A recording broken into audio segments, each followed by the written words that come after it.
Karyn Bryant for MMA Heat. I'm here with Dan Hardy, who I just was with in Australia. We had a lovely time. Wasn't that a great place? It was awesome. I had so much fun. I'm heading back there as soon as I get a chance. Right. So now here's the thing. You mentioned to us backstage after the Tough Smasher show that you wanted to fight Matt Brown.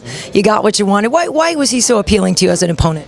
He had a big year last year. You know, people don't put four wins together in the UFC very often, and he finished that 4-fight win streak with a knockout over Mike Swick, who, Swick's a tough opponent. I fought him, and I beat him by decision, but Matt Brown got him out there quicker than I did, so that's something to look up to, and I would like a chance to kind of steal his limelight and his spot in the division.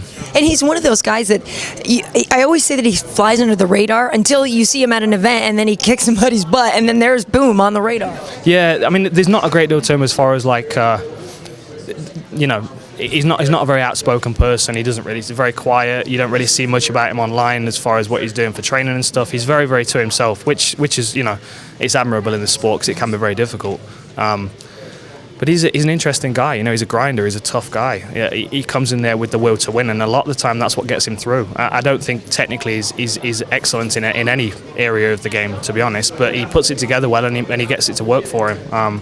And it's his tenacity really that gets him through his fights. And I like fighting those guys because you know where they're going to be. They're always going to be in front of you. Right. And always, at least, well, he's a good moving target though. So Oh, he can move. Yeah, I've been watching his Wonderboy fight quite a lot, and I've made some notes. I have some tricks ready.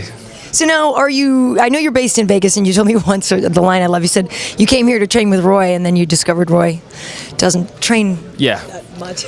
Yeah, he likes food and not training. And I came here. Yeah, I came here with the intention of training with Roy, but sometimes you just work with people and you just don't click, and it just didn't click with me and Roy. I'm not really got anything against the guy as such. We just don't see eye to eye on most things. And the worst thing to do is to try and force your way through that and make it work, and it just wasn't. So I was fortunate enough to meet Frank and his team through Roy. Meet them. I met them at the GSP fight because they were in my dressing room, and I got to work with him a little bit because I was helping him out for training for Nogueira, who's standing over us right now. I was one of his sparring partners for that, so I got to work with some of his coaches, and it clicked, it worked, it felt right. So I just kind of trusted my gut and went with it, and it's paid off. Nice. Now, when I saw you before, you were going home to England and for the holidays and everything. So I told you to read the Fargo Rock City book by Chuck Klosterman, and I actually was going to get it for you if I had time to go to the store, and I didn't get it for you yet. But I know you're a big music fan. What are you listening to these days? Because I know you're always got something going. Well, Pink Floyd has taken over my life at the moment. My beautiful fiance has just bought me the Pink Floyd Rediscovering set, so it's got everything they've ever done in it, and it's just unreal. Other than that, I'm listening to a lot of Tool, a lot of dubstep as well. I like that really heavy bass for training, and a European band called Meshuggah, who are just the heaviest metal band you could possibly hope for. So I'm good. I time my music now depending on what mood I'm in, and if I want to relax, it's Pink Floyd, and if I want to be in the gym smashing up people, then it's Meshuggah and Tool.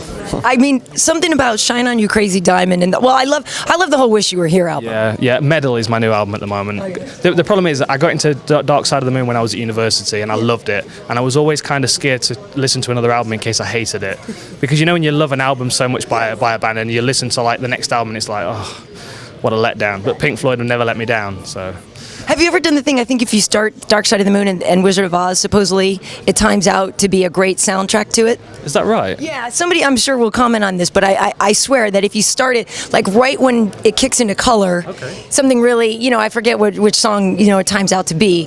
But I've heard it's pretty cool. Interesting. I don't have to play it backwards or anything, do I? It's not new. No. Okay. Play it forward to start it at the same time. Okay. I don't want to be involved in any kind of witchcraft or anything like that. But no, that sounds interesting. I'll check that out. Okay. Yeah. Anything Pink Floyd's always worth checking out. Absolutely. And those people might have been under the influence of something. I'm not sure. Not very much. No, I think it works either way. Yeah. All right, Dan, always a pleasure talking with you. Best of luck against Matt. Thank you.